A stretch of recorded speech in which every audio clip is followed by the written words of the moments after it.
Entre nous est un podcast vivant où on ose parler avec authenticité de sexualité. Entre nous. Entre nous. Je m'appelle Camille Bataillon, je partage le micro avec mon associé Olivier Majeron. Nous sommes tous les deux sexologues universitaires et coachs en méditation orgasmique. Notre motto ? Le bien-être sexuel inspirant. Et dans ce podcast, nous vous invitons à explorer votre relation à votre sexualité. Olivier et moi-même sommes ravis de vous retrouver pour cette saison 3. Cette nouvelle saison se diffère un peu des précédentes car nous avons la chance de recevoir à chaque épisode une invitée qui va venir nous parler de son sujet préféré du moment. Et évidemment, tous ces sujets sont en lien avec le bien-être sexuel et relationnel. Cette saison 3 se distingue aussi des précédentes car nous ne sommes plus seulement 2 personnes à intervenir au micro. Olivier et moi avons le plaisir d'accueillir la talentueuse Camille Rimbaud, qui est aussi la productrice de ce podcast. Elle va pouvoir nous apporter un regard extérieur et venir complémenter notre pratique de sexologue. Nous espérons que cette saison va vous donner des envies, de découvrir des sujets divers, d'explorer de nouvelles expériences et d'être encore plus épanouis dans votre vie intime. Dans ce 13e épisode, nous avons la chance de recevoir Maxime Labrie. Bonjour Maxime. Bonjour Camille, bonjour Olivier. Et Camille. De Camille. Et donc Maxime est infirmier, concepteur et développeur de l'AndroSwitch. Alors l'AndroSwitch, c'est un outil qui permet d'appliquer la méthode de contraception testiculaire thermique et naturelle. Alors la thématique de ce jour est la biodisponibilité. Maxime, comment en es-tu venu à t'intéresser au sujet de la biodisponibilité ? Alors, au final, c'est un sujet qu'on a mis en exergue il n'y a pas longtemps avec Olivier, en marchant tranquillement dans la rue. On échangeait un petit peu sur nos pratiques et en quoi les hormones pouvaient impacter notre quotidien et notre relation à nous-mêmes et à l'autre. Et il s'avère que j'ai commencé du coup la contraception testiculaire thermique il y a 3 ans et en commençant cette pratique, j'ai mis en place un petit carnet d'auto-observation de mon comportement, de la qualité de mon sommeil par exemple, de ma tonicité, autant sexuelle et de ma capacité à être en attention aussi aux autres. Et donc c'est là que je commençais à me rendre compte qu'au final, dans certains moments de la journée, j'étais plus disponible pour certaines choses et à d'autres pas. Et donc par la pratique de la thermique, je me suis beaucoup du coup intéressé à mon corps. J'ai repensé aussi ma sexualité, mais je me suis intéressé à ce qui se passait vraiment entre mes jambes.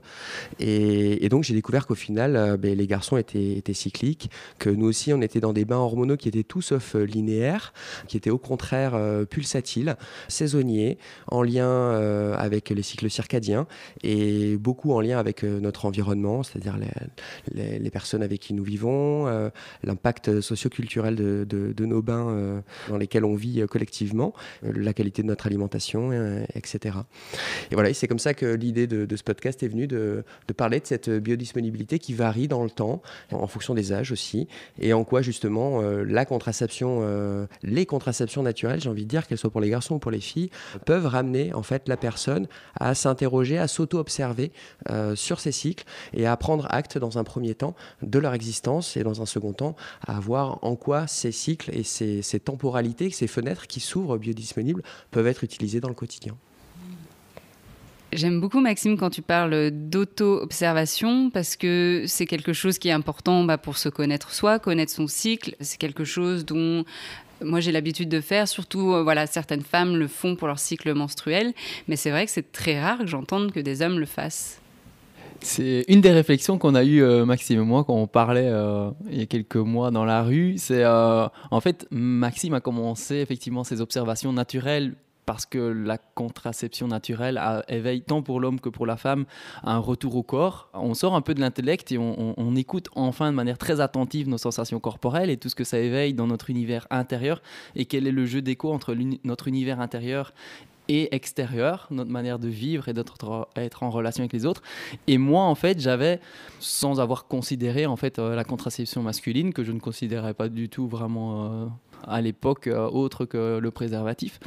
Et je gardais un carnet d'observation parce que j'étais déjà intrigué de savoir comment moi mes cycles fonctionnaient. Je sentais bien en fait que mes désirs sexuels, ma libido étaient très variables et j'essayais de les comprendre. Et donc j'avais commencé un carnet de suivi il y a de nombreuses années et en fait je l'ai tenu souvent tout au long de l'année à différentes époques de ma vie. Et je notais en fait tout simplement, j'essayais de conscientiser et de rendre visible en fait par un carnet de notes quand est-ce que j'avais des très grands moments de libido et quand est-ce que j'en avais pas du tout. Donc vraiment marquer les extrêmes ou les moments un peu plus réceptifs. Et ça m'a vraiment interpellé de voir en fait que les cycles étaient étalés sur de longues semaines, sur plusieurs mois en fait, et que les grands moments de pic souvent se passaient de 3 mois. Et je me dis tiens, en 2016 j'ai eu 3 grands moment de forte libido, mais pas autant que ma femme qui était davantage liée à son cycle menstruel en fait. Elle, c'était beaucoup plus mensuel et moi sur des cycles beaucoup plus longs. Et puis quand Maxime me partage son expérience, je me dis oh là là là là, et là il faut qu'on creuse un peu plus, ça m'intéresse, quelle est ton expérience à toi? Bah oui, c'est sûr que on s'est retrouvés deux observateurs au final de nous-mêmes et c'est vrai que ça se partage. Alors quand je parle de biodisponibilité, hein, ça veut tout dire et rien dire au final, parce que voilà, qu'est-ce que ça veut dire en fonction de quoi, biodisponible à quoi. Je pense qu'on peut être biodisponible à tout et n'importe quoi, mais notre disponibilité, notre bain hormonal intérieur fait qu'on n'est peut-être pas disponible à certaines activités dans certains moments de la journée et à d'autres, à un moment on est plus disponible pour certaines activités, que ce soit entrer en désir sexuel, que ce soit sur des phases d'apprentissage, des phases de repos, de rêverie et de lecture. C'est aussi dépendant de nos bains biochimiques à l'intérieur de nous et c'est ça qui à mon avis est à observer. Et je rebondirai sur ce que disait Olivier sur l'auto-observation. L'auto-observation, elle est couplée aussi au regard de nos partenaires qui, moi aussi, dans le temps, me disent « mais c'est vrai que tu n'es pas le même tous les jours, il n'y a pas cette régularité, linéarité, tu évolues aussi avec des montées et des descentes dans tes émotions, dans tes perspectives de vie et c'est intéressant de le faire acter aussi par ses partenaires, par l'autre, cette réalité-là, je trouve. Et oui, donc quand tu dis que voilà, la partenaire peut dire « Ah bah tiens, là je remarque qu'à ce moment-là, tu es un petit peu différent, etc. » Est-ce que tu penses aussi que ça peut être en lien aussi avec ce qui joue au niveau, alors là si je parle dans un couple hétérosexuel, au niveau de la femme et de son cycle menstruel, qui peut être en réponse, en écho avec ce qui se passe dans le cycle masculin? Alors pour moi, avant d'être des hommes ou des femmes, on est surtout des êtres humains. Des humains. Et clairement, au niveau des hormones, on partage tous les mêmes. Les différences sont minimes, clairement. Et donc ces différences-là, souvent des caractères sexuels secondaires, sont vues comme des murs infranchissables entre les corps et les gens.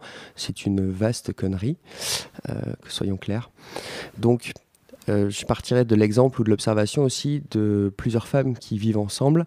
Elles vont se synchroniser dans leur cycle menstruel.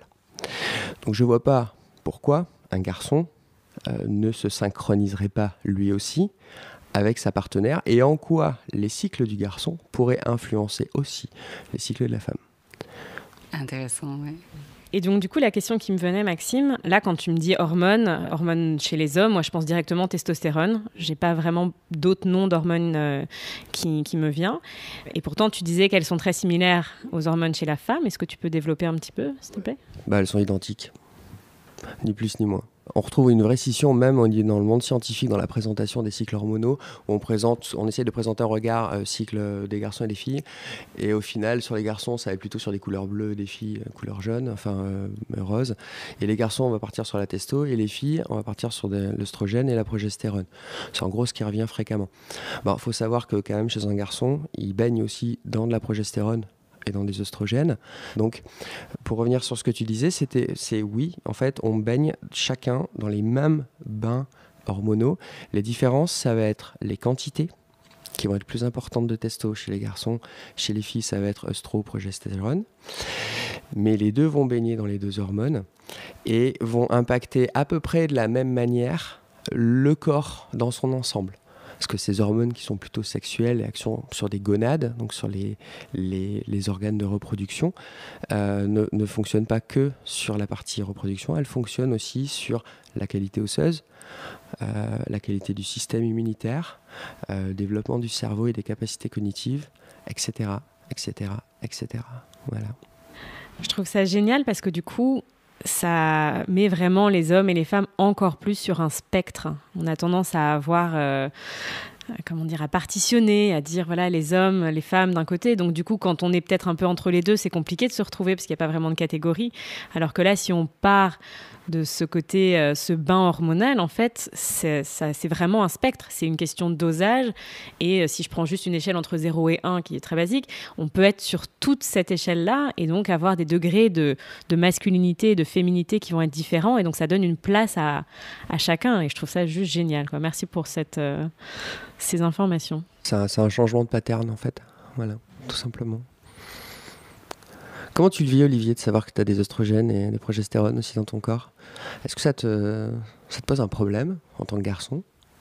Mais moi, ça me paraît juste naturel. Déjà, quand on y pense, voilà, on fait souvent homme, femme ou masculin, féminin, et on fait souvent des catégories, des associations qui ne sont pas valables. Mais déjà, à la base, moi, je me sens, ok, je suis la moitié d'une ovule, la moitié d'un spermatozoïde, tout simplement. Donc, déjà, à la base, je suis moitié-moitié. Effectivement, dans le bain hormonal dans lequel j'ai baigné pendant toute la gestation, dans le ventre de ma maman, et puis toute ma vie, mes choix alimentaires, hygiène de vie, rencontres, on sait bien que la testostérone est fortement liée aussi, quelque part, à cette impulsion de vie assez forte aussi, puisque quand on a un déficit en testostérone, on a de la dépression. Souvent, on observe ça, les gens dépressifs, on ne sait pas le fou ou la poule, mais en tout cas, on sait que les gens dépressifs ont un déficit en testostérone. Puis la testostérone est précurseur de l'œstrogène. Donc, quand on a conscience de tout ça, moi, je me sens ni homme ni femme, je me sens extrêmement unique, comme tous les gens que je rencontre autour de moi.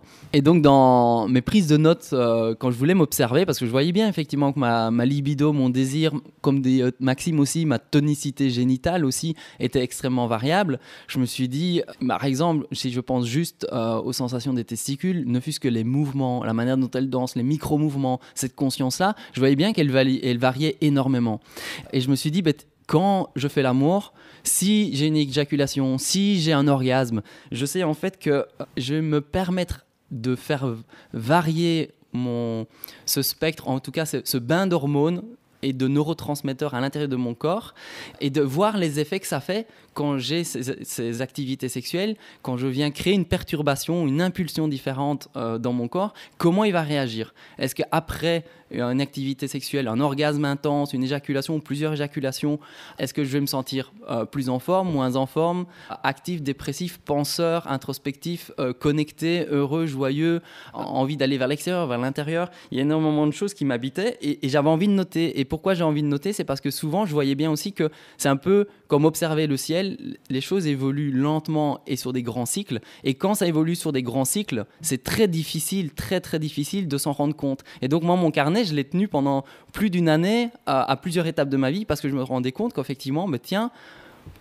j'essayais de comprendre, waouh, là, ce jour-là, j'ai éjaculé beaucoup plus que d'habitude, j'ai eu telles émotions qui se sont apparues, et en même temps, X mois plus tard, j'ai senti ça. Et je sentais bien qu'il y avait des cycles qui étaient sur des longues distances, et je trouve que c'est actuellement extrêmement compliqué, dans une vie extrêmement intense et rapide, et avec énormément de stimuli, de voir les impacts de ce qu'on fait sur le long terme en fait. Souvent, quand il n'y a pas d'impact court terme, on se dit c'est pas grave. Pourtant, notre santé est altérée, notre santé psychocorporelle est affectée et il faut le noter pour le rendre visible et pouvoir se l'approprier. Pour moi, faire varier ces hormones et ces neurotransmetteurs, son bain d'hormones via nos activités sexuelles, c'est un peu comme faire chanter un bol. À un moment, on fait chanter un bol sonore, un bol tibétain, et puis on écoute la musique.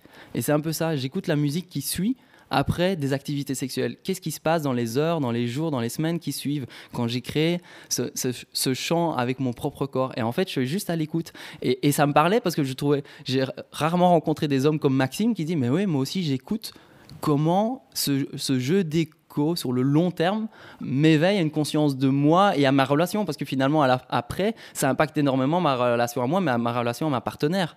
Et ça, Maxime aussi le mentionnait, cette capacité de comprendre la femme dans ses cycles, mais de comprendre l'homme aussi dans ses cycles. Je me suis posé comme question, comment une femme reçoit le fait qu'un mec dise « Ah ben j'ai pas envie aujourd'hui ». Une femme est parfois très impactée par le fait d'entendre dire « Ah, purée, je suis pas désirable, j'ai pas envie. » Mais non, ça n'a rien à voir. Moi aussi, j'ai des cycles. Moi aussi, j'ai des bains. Moi aussi, je suis pas tout le temps disponible. Je suis pas non-stop 24 comme dit Maxime, disponible. Et j'ai le droit de dire « Ben oui, j'ai pas spécialement envie. Je peux être réactif, je peux répondre, mais j'en ai pas spécialement envie aujourd'hui. » Pas spécialement envie de bander, mais peut-être pas spécialement aussi envie tout court d'être en sexualité et d'entrer dans la sensualité aussi. Ça va au-delà. Et du coup, je trouve que c'est un outil super intéressant pour les garçons de mieux se connaître, pour aussi pouvoir, alors c'est pas justifier, mais pouvoir affirmer le fait que ben voilà, je sais dans quel état d'esprit je suis aujourd'hui, comment mon corps je le ressens, quelle est ma disponibilité pour pouvoir dire non à une partenaire à un moment donné pour une activité sexuelle. Ouais.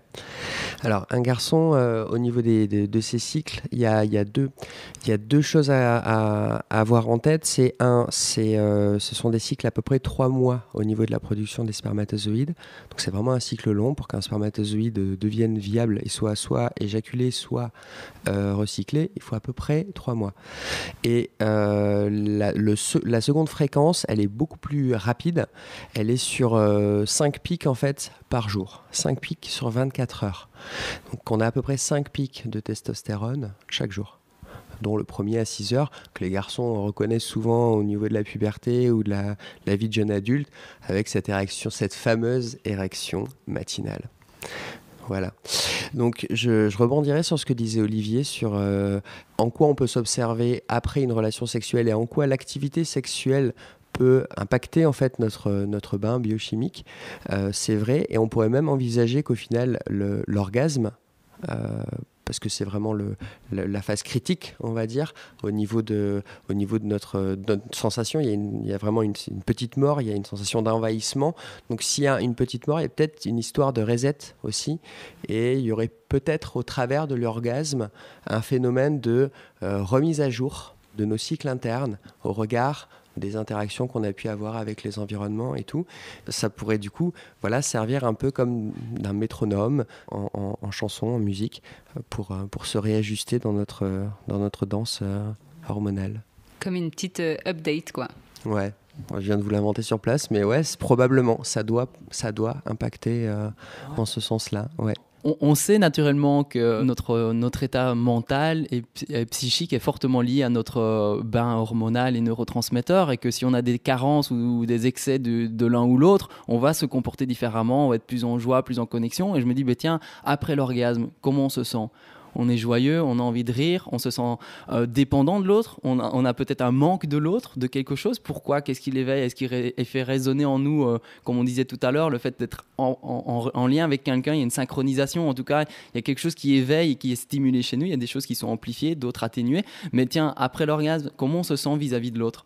On est plus fusionnel, on l'est moins, on est distant, mais le montrer et le parler, et que l'homme et la femme ou les partenaires puissent le montrer, et que ça soit visible, qu'il n'y ait pas que la femme qui soit dans ce travail introspectif parce qu'elle a des menstruations en disant mais oui c'est normal, c'est évident. Non, l'homme aussi, et de se dire comment ça influence notre relation de couple. Quand on dit qu'on connaît l'autre, on peut savoir que dans son couple, dans son cycle, Camille Bataillon, parfois tu me le partages, tu dis tiens, quand je note mes observations de comment je me comporte, comment je me sens dans mon cycle, j'ai envie de me comporter de telle ou telle manière, et qu'en le notant, tu vois aussi que ça évolue au fil des ans. Tu peux nous en dire plus ?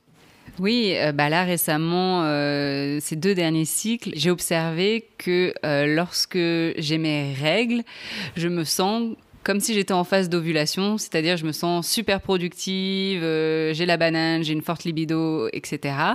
Et par contre, quand je suis en phase ovulatoire, là je me sens comme avant quand j'avais mes règles, c'est-à-dire je me sens un peu plus slow, un peu plus des états, un peu plus de lenteur, moins d'envie, plus de cocooning. Et donc c'est marrant parce qu'en observant son cycle, on peut vraiment voir que on évolue, notre corps évolue sans cesse, évidemment, comme Maxime disait, selon notre environnement, selon ce qui se passe à l'intérieur de nous aussi, selon nos relations, selon comment on sent. Et donc, c'est un outil super puissant pour mieux se connaître. Je voulais rebondir sur ce que tu disais, Camille, au fait aussi de comment est-ce que tu es synchronisé avec la Lune. Parce que du coup, c'est très intéressant de voir, en fonction de si tu as tes règles au niveau de la pleine Lune ou au niveau de la nouvelle Lune, les énergies vont être relativement différentes. Et ce que je trouve très intéressant, là, on parle du couple, on parle de comment est-ce que l'énergie interne va impacter aussi le couple, cette envie en fonction de ce bain hormonal. Et ce que je trouve vraiment beau quand on commence à porter attention sur ces cycles-là, c'est qu'on peut aussi créer une vie qui va être beaucoup plus respectueuse de ces cycles. Et donc là, moi, quand je t'entends partager ce changement au niveau d'énergie, c'est quelque chose aussi que j'ai pu ressentir quand je m'autorise à prendre soin de moi au moment de mes règles. Et bien finalement, je suis dans une énergie qui est très très productive et qui peut être aussi très érotique, alors qu'avant, pas du tout. Et donc voilà, le fait de redonner pleinement sa place à cette nature cyclique permet vraiment d'en profiter beaucoup mieux.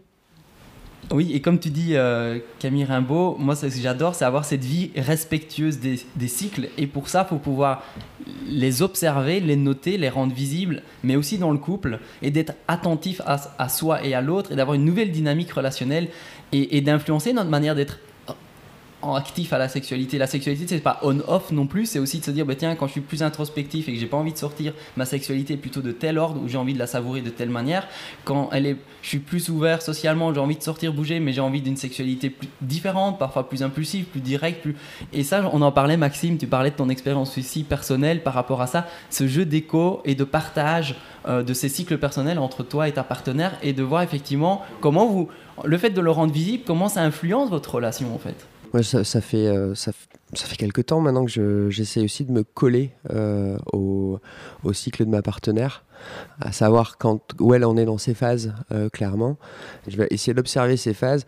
Je vais être subjectif aussi, donc en fonction des phases, je sais théoriquement comment les gens peuvent être aussi. Donc je vais peut-être y mettre des attentes, c'est peut-être aussi une erreur, mais cette observation en fait de ces phases et comprendre ma partenaire dans son cycle me permet aussi soit d'aborder certains sujets, soit peut-être de les reporter, soit de proposer certaines activités ou pas, mais c'est clair que ça vient impacter. Et dans la sexualité aussi, il y a des moments où tu vois, le partenaire il peut très bien être plutôt passif dans le mode en attente que l'autre vienne, et d'autres moments ça peut être l'inverse, il a plutôt envie d'être actif et d'aller chercher l'autre, ou des fois ça peut être les deux en même temps, mais ça joue dans ces cycles féminins, ces temps de peut-être venir être cueilli, et d'autres temps à peut-être venir chasser d'une certaine manière son partenaire. Il y a beaucoup de relations avec le monde, les mémoires végétales et animales, dans ces rapports au corps, dans ces rapports de reproduction aussi, mais qu'on découple et qu'on base sur le plaisir. C'est ça, l'émancipation sexuelle. Donc ouais, ça impacte mon quotidien, et j'essaye aussi de signifier à ma partenaire comment je me sens en moi, au-delà de l'écrire et de me suivre, pour l'aider aussi à me trouver et à me repérer, parce que voilà, que je sache, les cycles des garçons, on l'apprend pas à l'école, quoi. Nulle part même, voilà. Je savais pas que les garçons savaient un cycle, c'est nouveau. Oui, et même pour les partenaires, même pour les femmes, s'entendre dire bah oui, j'ai pas envie, j'ai fort envie. Enfin voilà, c'est pas du H24, on le répète, mais c'est vrai que on souhaite apporter plus de lumière et de conscience à ce niveau-là, que chacun s'auto-observe et voit comment il fonctionne, parce qu'il est unique. Ça dépend de son style de vie, est-ce qu'il fait du sport, comment il mange, sa fatigue, son sommeil, son travail, son intensité d'activité intellectuelle, et tout ça, ça influence énormément qui on est, comment on se comporte dans notre sexualité. Et mettre de la place et de la conscience là permet à chacun de mieux gérer quelque part ses vies intérieures et sa vie sociale en fait. Et c'est là où la contraception thermique aussi est hyper intéressante, parce que le garçon, oui, s'observe, mais il est aussi dans une action dynamique qui a une finalité utile pour lui en tant que personne, parce qu'il vient déconstruire des formes de patriarcat qui imposent que le garçon bande tout le temps et du sperme fertile H24, ce qui est une vraie problématique et une vraie question à poser. Et dans la relation de couple, à aussi prendre en partie la responsabilité de la fertilité pour lui et de la fécondité du couple si la partenaire est d'accord. Donc ouais. Bien sûr. Je rajouterais qu'au niveau des cycles garçons et filles, pour vous donner une idée rapide, vous regardez le cycle des femmes sur 28 jours, vous le réduisez et vous le mettez sur 5 heures. Vous avez à peu près les formes, je dis bien juste la forme, des hormones qui vont fonctionner et elles vont être inversées pour la progestérone et l'œstrogène, par exemple. Vous êtes en progestérone en phase post-ovulation. Nous, on va être en phase progestérone en phase pré-vague de spermatogénèse et pré-vague de testostérone. Et après, on va développer les œstrogènes. Voilà, donc il y a vraiment une histoire de mise en regard, de mise en négatif et complémentaire. Et c'est aussi pour ça que ça peut être compliqué en couple ou à deux, ou tout du moins avec deux personnes de sexe différents, de s'harmoniser. C'est un sacré challenge parce que nos cycles, même si les patterns sont les mêmes, les fréquences et les amplitudes étant différentes, c'est quand même une sacrée preuve d'amour et d'attention que de s'entendre et s'accepter et se recueillir l'un l'autre pour créer une union à deux. Voilà.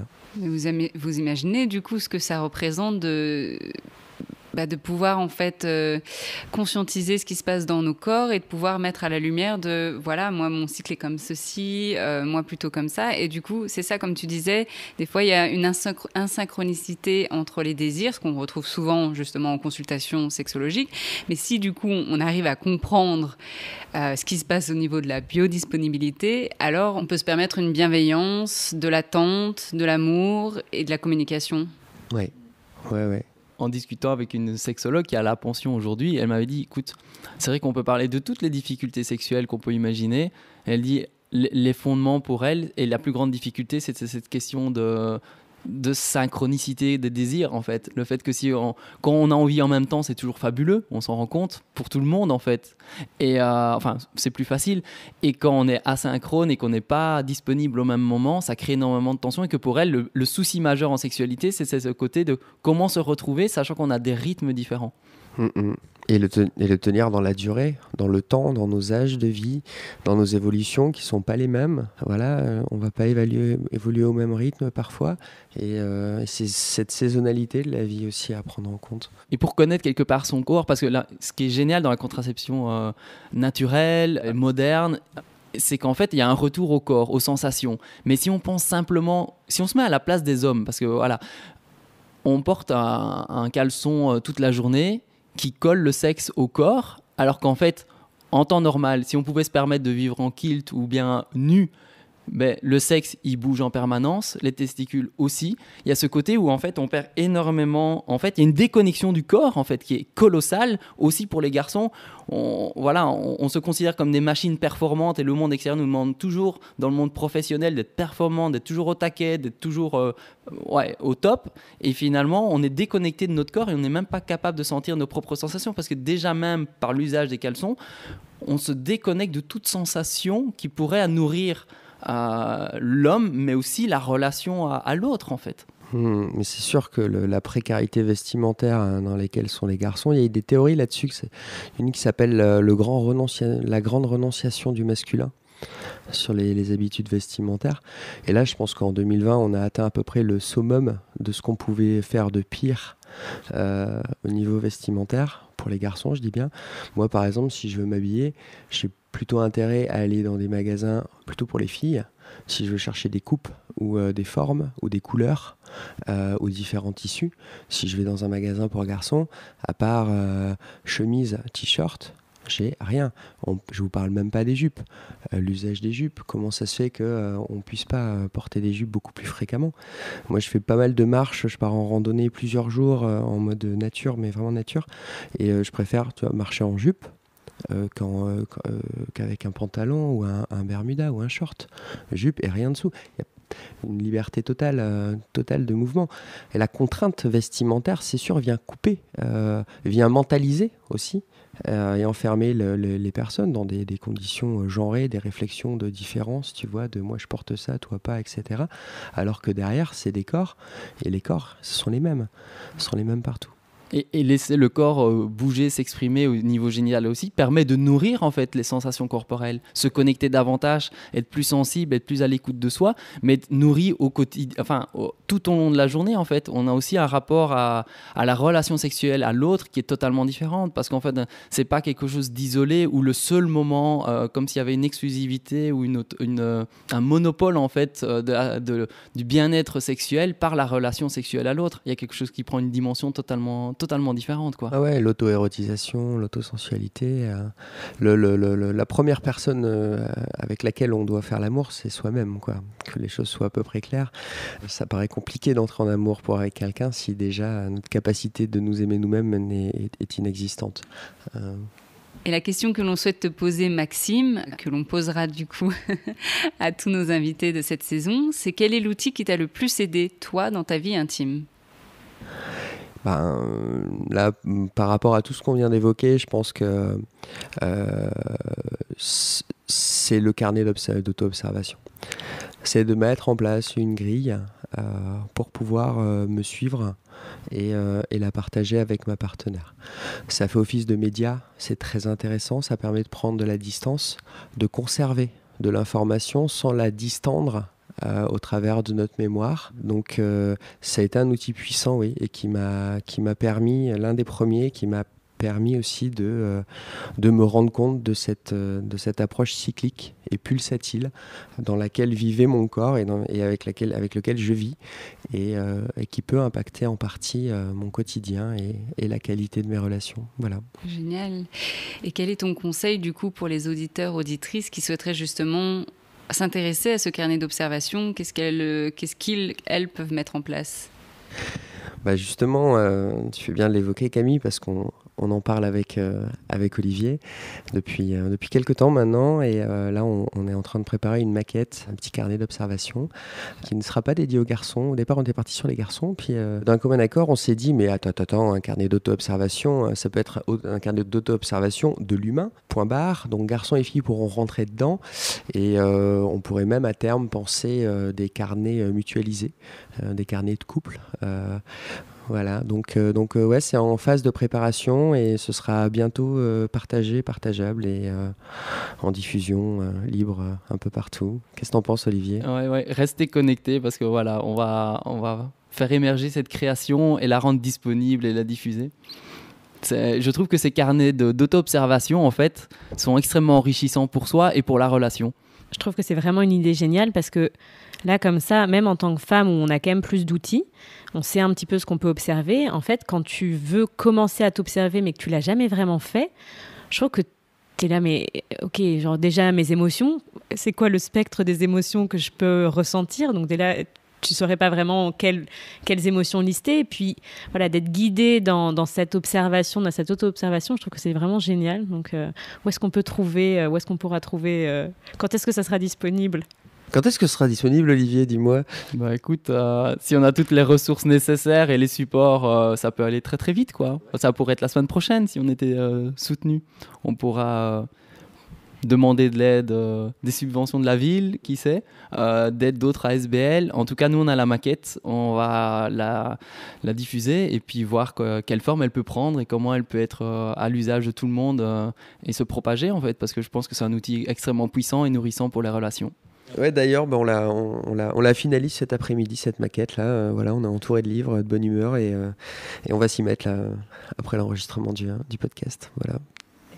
Et donc oui, pour vous auditeurs, auditrices, si vous êtes intéressés, au moment où vous écoutez ce podcast, sûrement que la maquette a déjà bien évolué.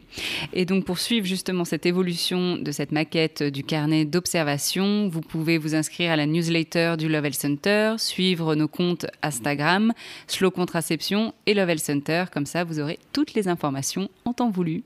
On te remercie en tout cas, Maxime, parce que franchement, moi j'ai appris beaucoup sur la biodisponibilité. Ça donne envie de vraiment s'observer. Homme, femme, peu importe, ça donne envie vraiment de mieux se comprendre soi-même et comprendre l'autre. Donc merci beaucoup pour ta présence. Merci aux deux Camille, merci à Olivier, merci au Lovell Center de me recevoir aujourd'hui. Et alors réagissez à nos podcasts sur Facebook, Instagram, partagez-nous vos impressions. Ce podcast vous a touché. Nous vous invitons à prendre le temps de le diffuser autour de vous. Une capture d'écran et le repartager sur Instagram et Facebook en taguant Slow Contraception et Lovell Center, ça serait génial. Donc si ce podcast vous a plu, Sachez que chaque rencontre qu'on fait est source de création et comme avec Maxime, voilà, on va faire ce carnet d'auto-observation.